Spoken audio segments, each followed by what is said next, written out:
Alright guys, we're in the greenhouse today with a minor upgrade, but potentially one that has some quite a bit of potential. So we have ordered some worms for the rabbits. It's going to go in the bin beneath the rabbit hutch. So, but you can see we've got Becky up in the high hutch, and she's going to be moving out soon into the summer hutch, but below her is her bin that catches all of her waste. So the idea here is we're going to add some worms in order to help break that down and further compost it. That way it can be added to the garden and different plants and help kind of reduce the waste and make it a more usable product. So it is in fact usable without the worms, but I'm looking forward to see how it looks visually in terms of with the worms. So what I did is I ordered some worms that came through the mail today from a place called Uncle Jim's Worm Farm. So I'm starting out kind of small in the hopes that they are going to grow and multiply quickly. And basically what we've got are some red worms, red wigglers, and some European night crawlers, and we're going to add them into that bin and see how it works. So right now there's quite a bit of waste in the bin, but I did put, there's one of them right there. They come pretty small, and he's already managed to escape the bag. So we're going to go ahead and capture him and get him back in there. Let's see, there we go. Right back into the bag, buddy. So anyhow, there's waste already in the bin, and I topped it off with a little bit of straw and some water. That is what you're supposed to do. See if I can get these worms to kind of come down some. But you can see then, I think you can see, it kind of comes in some light mulch, but there are 100 worms in there, and I think these sold for around $16. So again, the idea is that they're going to multiply quickly and grow well. But from the reading I've done, they will actually eat their weight in waste. So, and the idea is that you put 6 to 8 inches of bedding of some sort into your bin, and then you moisten it. It says not to drown it or anything, so I just kind of used my sprinkling can and moistened it. And then you top off and you add in the worms. So we'll do that. I'm going to sprinkle it down one more time because this mulch that they came in actually looks kind of dry.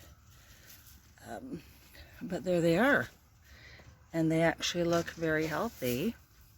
And they are wiggling and moving and on their way. So that's really cool. I've got another small bin behind me from Sawyer, the other rabbit. So after I kind of toss a little water on here, I'm going to put Sawyer's waste in there on top to kind of bury them in. But we should see over the next week or so kind of like some movement and reduction